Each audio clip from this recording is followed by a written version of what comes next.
کیا سوشلسٹ تنظیموں کا رکن ہونا اسلام میں جائز ہے؟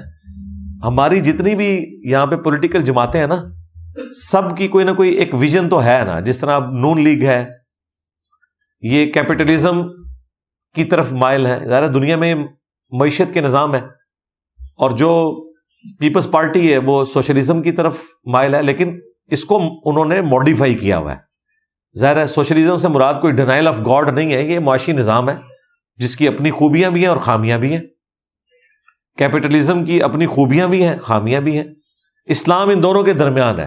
ساری چیزیں سوشلزم والی بھی نہیں، ساری کیپٹلزم والی بھی نہیں. تو ٹھیک ہے، آپ کوئی تنظیم جوائن کرنا چاہتے ہیں، لیکن وہ پولیٹیکل جماعت کے طور پر ہو، ریلیجن کے طور پر نہیں. دیکھیں چائنا جب تک سوشلزم کو پیور سینس میں لے کر چلتا رہا، اس نے ترقی نہیں کی ہے. جیسے ہی انہوں نے اس میں تڑکا لگایا کیپٹلزم کا، امریکہ کے ذریعے انہوں نے انڈسٹریز لگائی اپنے ملک میں، اور دیکھیں 30 سال میں وہ 90% لوگوں کو پاورٹی سرکل سے باہر لے کے آ گئے. معجزہ دنیا میں اگر آپ نے کوئی دیکھنا ہے نا زندہ معجزہ، تو وہ آپ چائنا کو دیکھیں کہ 30 سال میں غریب ترین قوم دنیا کی، اور آبادی بھی ایسی کہ دنیا کا 5واں حصہ وہاں پہ رہ رہا ہے. یاد ہوگا بندے تھوڑے سے ترقی کر گئے سنگاپور کی طرح یا باقی جگہوں کی طرح. اتنی آبادی اور غربت سے انہوں نے نکال لیا. انہیں اندازہ ہو گیا کہ کمیونزم میں، سوشلزم میں چند ایک چیزیں کمزوریاں ہیں، ان کو ہم اوور کم کریں گے، اور وہ انہوں نے کیپٹلزم کے ذریعے کیا، اور دیکھیں انہوں نے ترقی کی ہے. وقت کے ساتھ انہوں نے چیزوں کو لرن کیا، اس لیے وہ آج یہاں تک پہنچے ہیں. باقی لوگوں کو چونکہ ہسٹری پتہ نہیں ہے، اس لیے لوگ آ کے نا مطلب عجیب و غریب قسم کی باتیں کرتے ہیں، اور انسان کو بڑا دکھ ہوتا ہے کہ پڑھے لکھے لوگ بھی ایسی باتیں کرتے ہیں جس کا نہ کوئی ہسٹری سے تعلق ہوتا ہے، نہ کوئی حقیقت سے تعلق ہوتا ہے. ابھی اگلے دن رمضان نشریات میں ہمارے ایک بھائی ہیں، نام لیے بغیر میں پھر وہ کلپنگ شروع کر دیتے ہیں لوگ، تو وہ مجھے جواب دیتے ہوئے کہہ رہے تھے کہ جی چائنا کے پاس کون سا ایسا اسلحہ تھا کہ انہوں نے ترقی کر لی ہے امریکہ کے مقابلے کے اوپر. میں جب بتا رہا تھا بھائی جب تک آپ اسرائیل اور امریکہ کے مقابلے پر اسلحہ نہیں بنا لیتے، سائنس میں ترقی نہیں کرتے، ہم ان سے نہیں لڑ سکتے. وہ ادھر آ کے ان 25 کروڑ کو بھی مار کے چلے جائیں گے. اور اسلام نے آپ کو یہ نہیں کہا کہ آپ نے چند ہزار کے پیچھے ساروں کو مروا دینا ہے. قرآن میں سورہ النساء میں ہے کہ جس قوم سے تمہارا معاہدہ ہے نا، اگر اس نے تمہارا کوئی بندہ مار دیا تو تم نے اس کے اوپر چڑھائی نہیں کرنی، پھر معاہدے کو آپ نے فالو کر کے نارمز کے ذریعے لے کے معاملے کو چلنا ہے. ان کو پتہ ہی نہیں اسلام کا سیاسی نظام کیا ہے. یہ تو یہ کہتے ہیں جی IMF قرضہ منگے تھے، کوئی آیا جے غوری تو اڈی اوقات کو بات کرو کرنے والی. تو کہہ رہے چائنا کیسے اوپر آ گیا. بھائی چائنا کو امریکہ ہی اوپر لے کے آیا. پچھلے 300 سال میں دنیا کے جس ملک نے بھی ترقی کی ہے اس کے پیچھے امریکہ کا ہاتھ ہے. امریکہ نے اپنے آپ کو ورلڈ چیمپئن ثابت کیا ہے. 1776 میں امریکہ آزاد ہوا ہے گریٹ برٹن سے، اور اس آزادی میں بھی فرانس نے کردار ادا کیا تھا. فرانس نے اپنی جنگ کا بدلہ لیا تھا. فرانس کو ایک جنگ میں شکست ہوئی تھی گریٹ برٹن سے. تو جب یہ فریڈم کی سٹرگل شروع ہوئی امریکہ میں تو فرانس نے امریکہ کی مدد کی. اور یہ اسٹیچو آف لبرٹی جو آپ کو نظر آتا ہے نا امریکہ کا، یہ فرانس نے گفٹ کیا ہوا ہے ان کو. خیر امریکہ کیا وہ اس نے آزادی کیا حاصل کی، وہ تو پھر آج تک سپر پاور ہے. 1776 سے لے کے 1776 اور آج 2024. پھر اللہ نے ان کو ریسورسز بھی ایسے دیے ہیں، پھر دنیا سے الگ تھلگ رکھا ہے، وہاں کو پہنچ بھی نہیں سکتا، بالکل دور سمندروں میں. وہ جہاں چاہے اپنے اڈے بنا لیتے ہیں. ادھر پہنچنے کے لیے کون پہنچے؟ تو جتنی ترقی ہوئی ہے ان پچھلے آپ کو 250-300 سال میں، امریکہ اس کے پیچھے. جی سیدھی سی بات ہے. سائیں وہ ہیں جی، وہ ہے سپر پاور، کوئی شک نہیں اس کے اندر. ورلڈ وار 2 امریکہ نے جتوائی ہے. تو ہمارے بھائی وہ کہہ رہے تھے جی چائنا کہاں سے ترقی، اور چائنا بھائی امریکہ کا حامی تھا ورلڈ وار 2 میں. یہ جو 5 بڑے ملک ہیں نا جو ویٹو پاور ہے جن کے پاس، سیکورٹی کونسل کے مستقل ممبران، یہ 5 وہ ہیں جنہوں نے ورلڈ وار 2 جیتی تھی. الائیڈ پاورز ان کو کہا جاتا ہے. 2 ایشین ہیں، چائنا اور رشیا. 2 یورپین ہیں، یو کے اور فرانس اور ایک امریکہ، یہ 5 ہیں. یہ دنیا کی پالیٹکس کے 5 تن پاک ہیں، سمجھ لیں آپ. ایلیٹ جن کے پاس پاور ہے، چاہے ہمیں برا لگے، سیدھی سی بات ہے. لیکن ہم کہتے ہیں نہیں، ہم تو ہیں پاکستانی، ہم تو جیتیں گے. پھر جیت لو، محنت بھی نہیں کریں گے، ہم جیتیں گے کیونکہ ہم تو ہیں پاکستانی، ہم تو جیتیں گے. او بھائی، اللہ تو نہیں یہ کہتا. اللہ تو کہتا ہے لیس للانسان الا ما سعی. انسان کے لیے وہی ہے جس کے لیے وہ کوشش کرتا ہے، دنیا میں بھی آخرت میں بھی. ہاں، تقدیر پھر بھی غالب آ سکتی ہے امتحان کے طور پر، جو آپ کوشش کریں نہ ملے. جو مولا علی کا قول ہے، میں نے اپنے ارادوں کے ٹوٹنے سے اللہ کو پہچانا ہے. سب کچھ ٹھیک تھا، رزلٹ میرے حق میں نہیں آیا، اللہ کی مرضی. یہ بھی ہو سکتا ہے. تو پھر وہ مثال دے رہے ہیں جی جاپان. بھائی جاپان کی ساری ترقی امریکہ نے کروائی ہے، اور جاپان ورلڈ وار 2 سے پہلے بھی ترقی یافتہ ملک تھا. پرل ہاربر کے اوپر جب حملہ کیا انہوں نے دیکھا اس زمانے میں ان کے پاس کتنے جہاز تھے. ٹوئٹا کار اس وقت امریکہ جاپان سے لیتا تھا ورلڈ وار 2 سے پہلے. ٹوئٹا دنیا پہ چھائی ہوئی تھی. ہونڈا تو بعد میں آئی نا، جب ورلڈ وار 2 میں غربت آ گئی اور لوگ کار افورڈ نہیں کر سکتے تھے. ہونڈا نام کا حضرت ہونڈا تھے، ایک ان کا نام تھا ہونڈا. حضرت ہونڈا نے پھر کہا کہ ٹھیک ہے، گاڑیاں تو نہیں، اس نے پرانے انجن جو ہے وہ موٹر بائکس میں لگا کے، تو سائیکل کو موٹر بائک بنا کے، تو اس طرح سلسلہ پھر آہستہ آہستہ گاڑیاں بنانی شروع کی. آج حضرت ہونڈا کا فیض پوری دنیا میں ہے. حضرت ٹوئٹا کو بھی پیچھے چھوڑ دیا. تو جاپان تو اس وقت بھی ترقی کر گیا تھا. پاکستان نے تو آج تک ترقی کی نہیں نا. ترقی کے بعد ان پہ زوال آیا جو ورلڈ وار 2 میں وہ جنگ ہارے. لیکن چونکہ ان کے اوپر 2 ایٹم بم گرے تھے، پھر دنیا کی ہمدردی ان کی طرف ہوئی. پھر تھوڑی سی اشک پوشی کی امریکہ نے بھی کہ آپ کے ساتھ زیادتی ہوئی ہے، چلے میں آپ کو فنڈ کروں گا. پھر جاپان کو انہوں نے قرضہ دیا، اور اس زمانے میں پاکستان نے بھی قرضہ دیا ہوا ہے جاپان کو. آپ کو پتہ ہے جاپان بالکل ہی رہ گیا تھا نا، تو پاکستان نے قرضہ دیا تھا جاپان کو. آج تک ہم فخری بتاتے ہیں، بس ہمارے پاس یہی ہے جی. ایمریٹس جو ہے وہ پی آئی اے نے لانچ کی تھی، اور پی آئی اے نے ادو کی تھی لانچ. ہوں کتنے جے اور پرانی گلا یاد کر کر کے روو.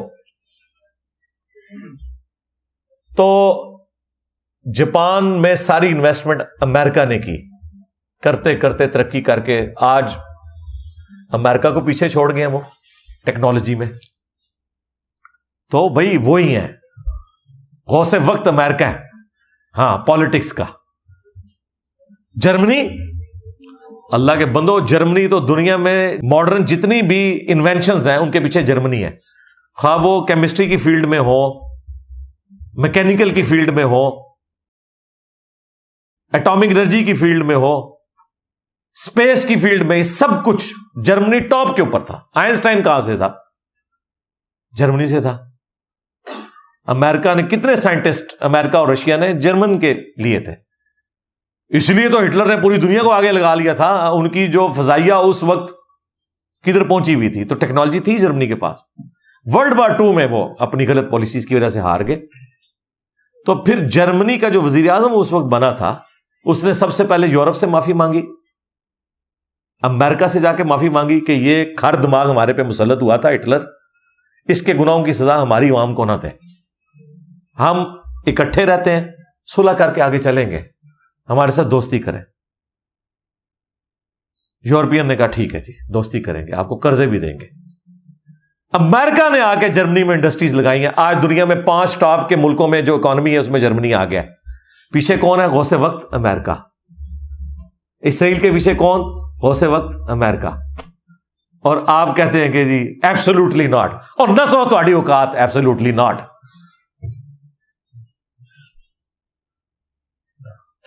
آپ کو اس کے پیچھے لگایا، بعد میں وہاں ایک فرم ہائر کر لی کہ امریکہ سے ہماری دوستی کرا دو، اور اس کو ڈالرز پے کرنا شروع کر دیے. جو آتا ہے قوم کو نا ٹرک کی بتی کے پیچھے لگا کے چلا جاتا ہے. پتہ ان کو بھی ہوتا ہے کہ ہم ان کو ٹرک کے پیچھے لگا رہے ہیں. وہ صرف ان کو پتہ ہے، جیسے انڈیا میں جب الیکشن ہونے والے ہوتے ہیں نا، تو پاکستان کے خلاف کمپین چلے گی. پاکستان کے خلاف انڈیا کو کمپین چلانے کی ضرورت ہے؟ پاکستان تو اپنے بوجھ کے تلے خود دبا ہوا ہے. مرے ہوئے کو کس نے مار کے مردہ متھے لوانا ہے کہ بھئی کفن دفن کا بھی بندوبست کرنا پہ جائے. انڈیا کا دماغ خراب ہے؟ ہم خود اپنے آپ کو مارنے کے لیے کافی ہیں. اور یہ میں درد کے طور پہ باتیں کر رہا ہوں, مذاق نہیں اڑا رہا, درد کے طور پر. ہم کوئی غلام ہے؟ جی آپ غلام ابن غلام ہے, بالکل غلام ہے, کوئی شک نہیں ہے. صرف ان کی مہربانی ہے کہ انہوں نے غلامی کا ٹیگ آپ سے ہٹایا ہوا ہے. ادروائز بھائی جب امپائر دوسرے ملکوں پہ قبضہ کرتی ہے پھر امپائرز کی مرضی چلتی ہے. اس دفعہ چونکہ ایک تھوڑا ڈفرنٹ ہو گیا سٹائل کے ورلڈ وار 2 جیتنے کے بعد بجائے یہ کہ امریکہ, یو کے, چائنا, فرانس اور رشیا پوری دنیا کو بانٹ لیتے کہ جی ہندوستان آپ لے لیں, فلاں ہم لے لیں, اس دفعہ ان کا نہیں یار, ان کو آزادی دو آزادی, اوپر ہم ہوں گے, نیچے یہ اپنی بنا لیں جو کچھ کرنا ہے. اوورال اقوام متحدہ ہماری ہوگی. اس لیے دیکھیں ویٹو پاور 5 کو ہے, انڈیا کو کیوں نہیں دے رہے؟ مجھ سے اگر پوچھا جائے نا 6 نمبر پہ اگر کوئی ویٹو پاور کا حقدار ہے تو انڈیا ہے. دنیا کی 5واں حصہ آبادی کا انڈیا میں. اور آپ کو اب میں بتاؤں آج کے فگر یہ ہے کہ انڈیا کی آبادی چائنا سے بڑھ گئی ہے. جی چائنا 1 ارب اور 48 کروڑ ہے, اور جو انڈیا ہے وہ اس کو کراس کر چکا ہے, 49 ہے یا 1.5 ارب کے قریب. تو دنیا کا سب سے بڑا ملک اسے ویٹو پاور نہیں وہ دے رہے. ہم خوش ہیں ساڈی وجہ وہ تہاڈی کیوں اوقات ہے, تہاڈی وجہ نہیں دے رہے. وہ کہتے ہیں یہ تو ہمارے غلام ہیں, ان کو ہم کدھر ویٹو پاور دیں, ان کو تو ہم نے آزاد کیا تھا, ملکہ عالیہ نے ہمیں آزاد کیا تھا. ہاں جی 15 اگست کو یا 14 اگست کو 1947 میں آزادی کس نے دی ہوئی ہے؟ یو کے نے دی ہے. اسی لیے ان کی ملکہ آتی ہوتی تھی ہمارے پاس, یہاں پہ صدر یو بھی لیے پھرتے تھے. آج بھی مائی باپ وہی ہیں بھائی, انہی کی ریلوے لائنز ہیں, یہ ساری نہری نظام انہی کا چل رہا ہے, ان کا فیض جاری ہے.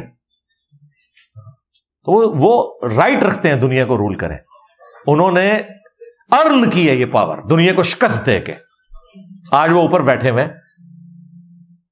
سائنس میں, ٹیکنالوجی میں انہوں نے سب کو پچھاڑ کے رکھ دیا.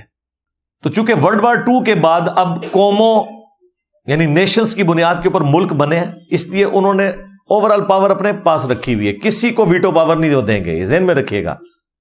انڈیا جو مرضی کر لے, ویٹو پاور انہوں نے نہیں دینی ہے, کیونکہ وہ کہتے ہیں بھائی انڈیا نے تو نہیں جنگ جیتی نا, جنگ تو ہم 5 ملکوں نے جیتی تھی, آپ تو ہمارے غلام ہو, ہم آپ کو ویٹو پاور کیوں دیں؟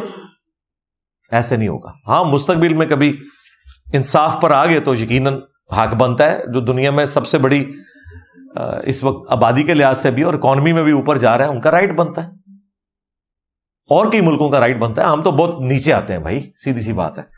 بہرحال یہ ہے ساری صورتحال, لیکن ہم خوابوں کی دنیا میں رہنا چاہتے ہیں. بالکل رہیں جی.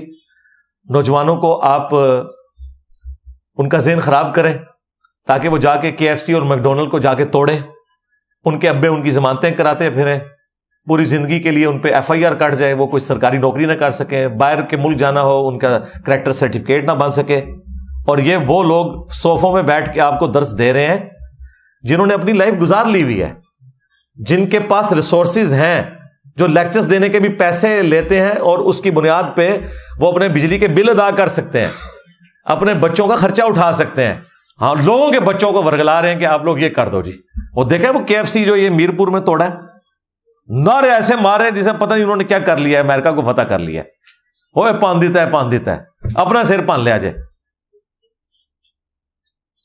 تو ان لوگوں کو نہ تاریخ کا پتہ, نہ انہیں حقائق کا پتہ, بس ٹھیک ہے اپنی وشفل تھنکنگ میں. لیکن میں اللہ کا شکر ہے جس طرح دین کے معاملے میں کوئی پرواہ نہیں کرتا نا کہ کسی کو جتنا مرضی برا لگے, حالانکہ وہ زیادہ مشکل کام ہوتا ہے, کیونکہ دین کے معاملے میں کوئی گستاخی سمجھ کے آپ پہ حملہ کر سکتا ہے. 5 مرڈر ٹائم تو میں بھگت چکا ہوں نا. تو اس طرح کے جو ممی ڈیڈی لوگ ہیں نا, ان کے خلاف بولنا میرے لیے آسان ہے, کیونکہ میری جان ولنریبل نہیں ہے. ہاں زیادہ ہوتا ہے کوئی گالی گلوچ کرے, کوئی اپنے آگے کومنٹس جھاڑ دے, کوئی کہہ دے کہ یہود اور نصارہ کے ایجنٹ ہے, اسے کوئی فرق نہیں پڑتا. یا کوئی پولیٹیکل جماعت کوئی ٹرینڈ چلا دے, کوئی فرق نہیں پڑتا. لائف تو ولنریبل نہیں ہوگی. میں نے تو اپنی لائف سٹیک پہ لگائی ہے مولویوں سے پنگا لے کے. تو اس طرح کے لوگ بھی جو مس گائیڈ کر رہے ہیں ہمارے بچوں کو, میں انہیں ریئلٹی بتاؤں گا. کہ ایسا تو نہیں ہوتا بھائی، ایسا نہیں ہوتا. حقائق کی دنیا میں رہے، خوابوں کی دنیا سے باہر نکلے. دور حاضر میں اسلامی نظام کے نفاذ کے لیے ایک عام مسلمان کیا کرے؟ وہی کرے جو انجینئر صاحب کر رہے ہیں. باتیں نہ کرے، کام کرے. باتیں یہ ہیں کہ جی اسرائیل کو ہم نے یہ کر دینا ہے، جاؤ کرو. نہیں، انجینئر صاحب نے روکا ہوا ہے. میں نے کب روکا یار؟ میں نے تو آپ کو آپ کی حقیقت بتائی ہے کہ آپ اتنے جوگے ہو. میں نے یہ نہیں کہا کہ آپ نہ جاؤ. جاؤ، جانا ہے. پیچھے جنازہ پڑھنے والے بھی تو ہونے چاہیے نا. جاؤ، سلطان رائی کی طرح بیلچوں کے اوپر جا کے گولیاں روکو یہودیوں کی. یہ ریالٹی ہے. ریالٹی بتانے کو یہ لوگ سمجھتے ہیں ہمارا مذاق اڑا رہے ہیں. بالکل کوئی مذاق نہیں اڑا رہے، آپ کو حقیقت بتا رہے ہیں. آپ خوابوں کی دنیا میں رہنا چاہتے ہیں تو ضرور رہیں. تو اسلامی نظام ہم ہی قائم کر رہے ہیں. اسلامی نظام کی بنیاد توحید کے اوپر ہے. جب تک توحید درست نہیں ہے آگے چل ہی نہیں سکتے. تو اللہ کے فضل سے ہم اسی پہ کام کر رہے ہیں. جب اہل توحید ہوں گے تو انشاءاللہ تعالی سنت خود بخود اسٹیبلش ہوگی. جو توحید کے ماننے والے نہیں ہیں، ختم نبوت کو ٹرو اسپرٹ میں نہیں ماننے والے، ان کے اوپر کون سا اسلامی نظام ہوگا؟ ایک بندے کی توحید ٹھیک نہیں ہے، چوری کرنے پہ اس کے ہاتھ آپ نے کاٹ دیے. اگر کوئی یہاں اسلامی نظام سے مراد سزائیں کہتے ہیں. اور میں آپ کو بتا دوں اگر اسلامی سزائیں نافذ ہوئی سب سے پہلے علماء کرام فارغ ہوں گے. ہاں، پھر جھوٹے کو 80 کوڑے لگیں گے تو آپ جمعہ پڑھانے والا کوئی نہیں رہے گا. یہ تو سارا کہانیاں بیان کرتے ہیں جمعے میں. مولوی تھوڑ جان گے اللہ کو ڈرو اسلامی نظام آ گیا او اللہ. اور اگر فرقے دا اسلامی نظام آیا پھر اللہ تو بندو دوسرے فرقے دی خیر کو نہیں جائے. اسلامی نظام وہ والا آنا چاہیے جہاں پہ اسلامی عقائد اور نظریات لوگ اڈاپٹ کر چکے ہوں. تو انشاءاللہ اسی کے لیے اقامت دین لکھیں، میری ویڈیو تفصیلی کھل جائے گی. ہمارے سارے دوست ہم سے ناراض ہیں. وہ کہتے ہیں کہ آپ کا استاد سارے بابوں کو برا کہتا ہے، کسی کو نہیں چھوڑتا. بالکل غلط کہتے ہیں. یہ دیکھیں ہمارے بابے تو یہ ہیں امام بخاری، امام مسلم. امام بخاری، امام مسلم کی اپنی اولادوں نے یہ کتابیں نہیں سجائی ہوئی ہیں. میرا تو ان سے کوئی رشتہ بھی نہیں ہے. میں ان کی وفات کے 1200 سال کے بعد ان کی کتابوں کو اپنے ٹیبل پر رکھتا ہوں، ان کے لیے دعائے مغفرت کرتا ہوں. ان کی زندگی میں تو یہ کتاب چند لوگوں تک پہنچی تھی اور میں نے کروڑوں لوگوں تک یہ پہنچائی ہے، لاکھوں تک نہیں. آج امام بخاری، امام مسلم اگر اپنی قبروں سے نکل آئیں تو وہ اپنا روحانی جانشین ان کو ڈکلیئر کریں گے جو کہتے ہیں فتاوی عالمگیری شریف میں لکھا ہوا ہے، رد المختار شریف میں ہے، یا اس کو اپنا روحانی بیٹا کہیں گے جو کہے کہ بخاری شریف میں ہے، مسلم شریف میں ہے، اور بچے بچے کو رٹوا دیا اللہ کے فضل سے. تو ہم بابوں کو مانتے ہیں، ان بابوں کو مانتے ہیں جو کتابوں کو مانتے ہیں. جنہوں نے کتابوں کے ساتھ غداری کی، نبی علیہ السلام کی تعلیمات کے ساتھ غداری کی، وہ بابے ہمارے لیے قابل احترام نہیں ہیں. اور اس کے اوپر بھی اجماع امت ہے. کیا دیوبندیوں کے بابے بریلویوں کے نزدیک قابل احترام ہیں؟ تو یہ پرچی اگر میں بریلویوں کو لکھ کے دوں کہ آپ دیوبندیوں کے بابوں کو کیوں نہیں مانتے، تو وہ کیا کہیں گے کہ بھائی انہوں نے گستاخیاں کی ہوئی ہیں، وہ بابے کیسے ہو سکتے ہیں. یہی پرچی میں دیوبندیوں کو لکھ کے دوں، وہ کہیں گے بریلویوں کے بابوں نے شرک کیا ہوا ہے، ہم کیسے بابے. تو بھائی یہ دونوں باتیں میں اکٹھی کر کے جب بیان کر رہا ہوں کہ واقعی انہوں نے شرک کیا ہوا ہے، انہوں نے گستاخیاں کی ہوئی ہیں، میں کہہ رہا ہوں دو ہی ٹھیک کہہ رہے ہو. تو بابوں کے انکاری یہ خود ہے. یہ کہتے ہیں کہ جی آپ ہمارے بابوں کو نہیں مانتے. جی آپ بھی تو دوسروں کے بابوں کو نہیں مانتے. آپ ہمارے بابوں کا کتنا احترام کرتے ہیں جتنا آپ دوسرے کے بابوں کا احترام کرتے ہیں. نہیں اسی تو پڑھ کے رکھ دینا، پھر تسی بھی پڑھنے سے تیار ہو جاؤ. وہی اینک لگائے نا. لوگ ہمیں آگے پوچھ رہے ہیں جی آپ حضرت معاویہ سے کتنی محبت کرتے ہیں. ہم کہتے ہیں ہم حضرت معاویہ سے اتنی محبت کرتے ہیں جتنی مولا علی کرتے تھے.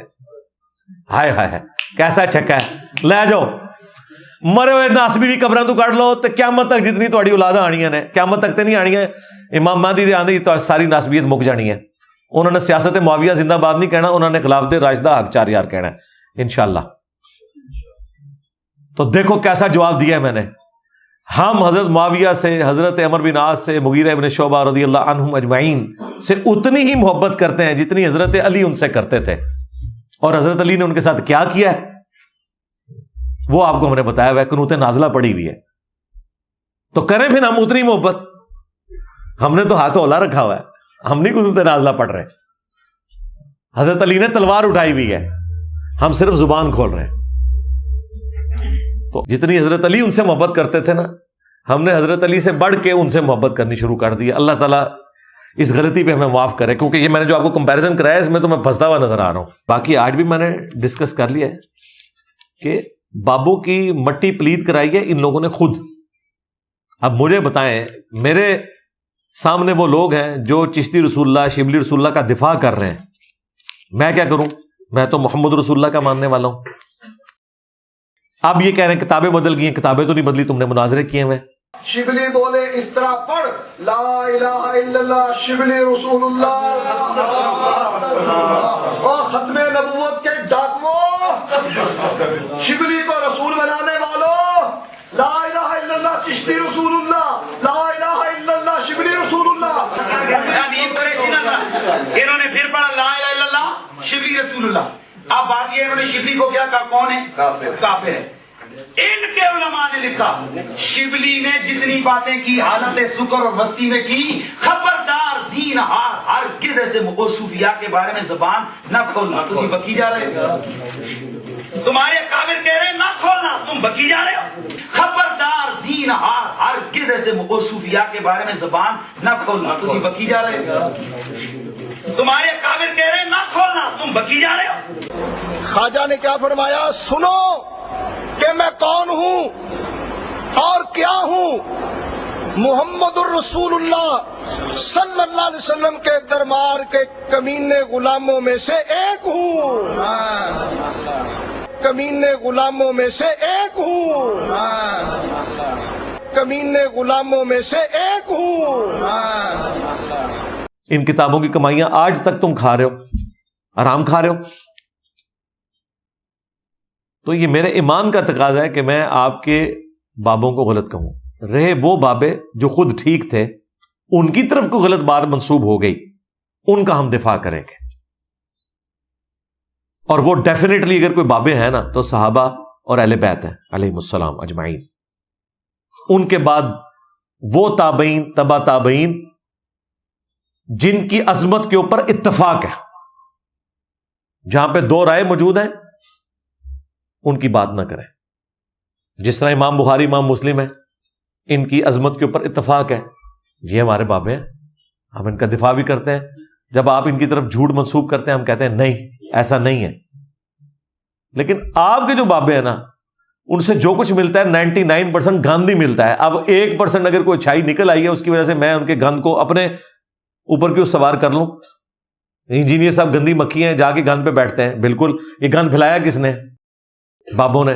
تو بھائی آپ اللہ کا شکر ادا کریں کہ ہم نے آپ کے بزرگوں کا گند صاف کر دیا. آپ کے بابے اگر مریدنیاں کیچ کر کے گئے تو میرا کیا قصور ہے؟ آپ کے بابوں نے اگر لوٹے کی ٹوٹی سیدھی نہ ہونے کے اوپر مرید جلا کے راکھ کر دیا تو میرا کیا قصور ہے یار؟ حضرت شاہ نقشبند بخاری علیہ رحمہ نقشبندیوں کے امام ہیں.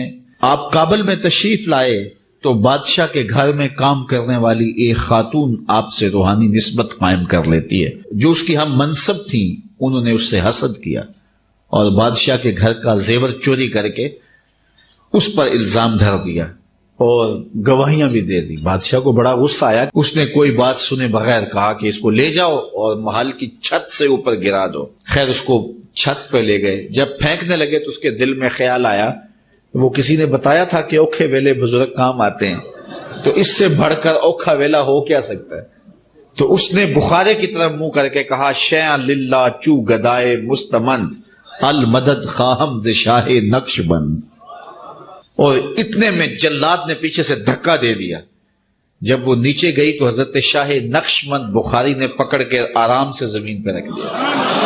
تو حیرت زدہ ہوگی، حضرت آپ کب آئے تھے؟ کہا تو از چبارہ آمدی من از بخارا آمدم. تو چبارے سے چل پڑی تھی، میں بخارے سے چل پڑا. شیخ عبد القادر جیلانی کو کچھ لوگ ملنے کے لیے آئے تو جب ان کے پاس پہنچے تو ان کا ایک جو غلام تھا اس نے لوٹا جو رکھا تو لوٹے کی ٹوٹی قبلہ کی طرف نہیں کی. تو شیخ عبد القادر جیلانی غوث پاک سرکار رضی اللہ تعالیٰ عنہ کو اس پر ملال ہوا, تو آپ نے جلال سے اس کی طرف دیکھا تو وہ آپ کی نگاہ کی تاب نہ لاتے ہوئے جاں بحق ہو گیا.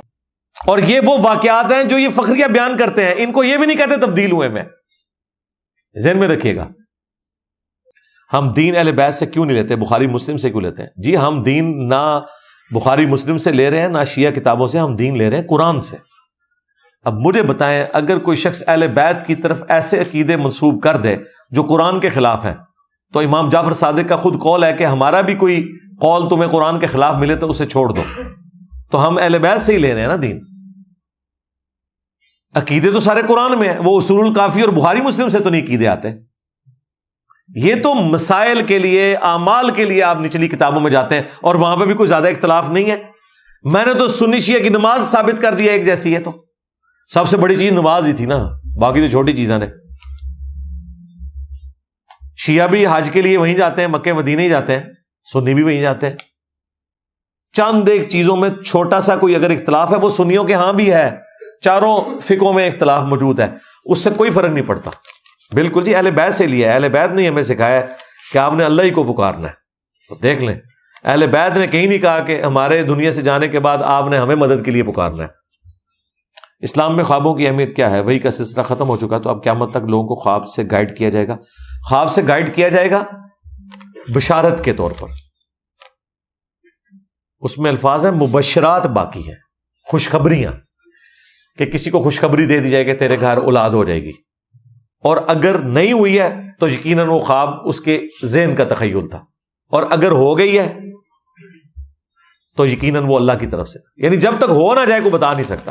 باقی کوئی یہ نہیں خواب میں بتانا کہ بھئی آپ نے فلاں فرقے میں جانا ہے, نماز کا طریقہ اس طرح, وہ آپ نے حدیث کی کتابوں سے. ورنہ تو میں نے انہیں بتایا کہ امام دارقطنی نے تو اپنے استاد سے ان کا اپنا خواب نقل کیا. وہ کہتے ہیں میں پہلے کوفیوں کے مذہب پہ تھا, رفع الیدین نہیں کرتا تھا. ایک رات خواب میں نبی علیہ السلام کو دیکھا, اور یہ کوئی بزرگ بابوں کا خواب نہیں, حدیث کی کتاب میں ہے دارقطنی میں, 1110 نمبر حدیث ہے جو بریلویوں نے چھاپی ہے. وہ کہتے ہیں میں نے نبی علیہ السلام کو نماز پڑھتے ہوئے دیکھا, آپ رکوع میں جاتے وقت اور اٹھتے وقت رفع الیدین کر رہے ہیں, تو میں نے رفع الیدین شروع کیا. اور حدیث کی سند کی بھی ضرورت نہیں ہے, امام دارقطنی کا استاد ان سے بیان کر رہا ہے. تو یہ تو بابوں کے خواب بیان کرتے ہیں, میں تو محدث کے استاد کا خواب بیان کر رہا ہوں. تو کیا اس پرنٹنگ کے بعد بریلویوں نے رفع الیدین شروع کر دیا؟ کہانیاں بنائی ہوئی ہیں. کیا کرسی پر بیٹھ کر پاؤں ہلانے سے شیطان جھولے لیتا ہے؟ جی حنفیوں کا شیطان لیتا ہوگا. حنفیوں کا شیطان جو ہے وہ اگر آپ مصلی چھوڑ دیں تو اس پہ نماز پڑھنا شروع کر دیتا ہے, اس لیے کہتے ہیں کونا موڑ کے رکھنا ہے. حنفیوں کا شیطان جو ہے مسواک ایک بالی سے زیادہ ہو جائے اس پہ آ کے بیٹھ جاتا ہے. ہاں جی, یہ آپ بات. حنفیوں کا شیطان جو ہے وہ عید والے دن روزہ رکھ لیتا ہے. تو ہو سکتا ہے یہ کام بھی کرتا ہو, یہ شیطان بڑے کام کرتا ہے. توبہ توبہ توبہ. جمعے والے دن جھوٹی روایتیں یہ شیطان بیان کرتا ہے انسانی شکل میں آ کے ممبروں کے اوپر. ہاں نہیں بتاتا آپ کو کہ جی بغلوں میں بت رکھ کے آتے تھے اس لیے رفع الیدین ہوتا ہے. تو یہ کون ہے؟ شیطان ہی ہے نا, جو روایت موجود ہی نہیں کسی حدیث کی کتاب میں, خود سے بنا لی. میں جس مسجد میں نماز پڑھتا ہوں وہ حنفیوں کی مسجد ہے. وہ کہتے ہیں ہمارے پیچھے رفع الیدین کے ساتھ نماز نہ پڑھو, کہیں اور جا کے پڑھو. تو بس ٹھیک ہے, اس کان سے سنیں اسی سے نکال دیں, زبردستی تو نہیں آپ سے کر سکتے. ان کے کہنے سے کیا ہوتا ہے؟ جا کے تھانے میں اپلیکیشن دے دیں یہ مجھے نماز نہیں پڑھنے دے رہے, سمپل, اور کوئی طریقہ ہی نہیں, قابو آ جائیں گے. دیکھیں کیسا ڈنگ نکلا ہوا ہے مولویوں کا آج کل, تو بالکل سہمے ہوئے ہیں. حافظ صاحب کا ڈنڈا بہت تیز ہے جی, سیدھی سی بات ہے. کدھر گئے جو تھوڑے ترنے دینے والے یہ وہ سارا کچھ سب ٹھپے گئے جے, سارا دا عشق دا نشہ لے گیا. اگر انہوں نے شٹ اپ کال دی ہے جب سے یہ واقعہ ہوا نا, یہ جڑا والا جو انہوں نے چرچ جلائے تھے, اس کے بعد سے بالکل ڈنڈا ان کے اوپر ہے. اچھرا واقعہ جو ہوا, وہ جتنے وہاں کھڑے تھے نا سارے اندر ہیں. اس وقت اب انہوں نے اپنی اسٹریٹجی یہ رکھی ہوئی ہے کہ اس ٹائم ان کو اپنا تماشا لگانے دیں, بعد میں پھر ایک ایک کو ڈھونڈ کے نا اندر کرو. بالکل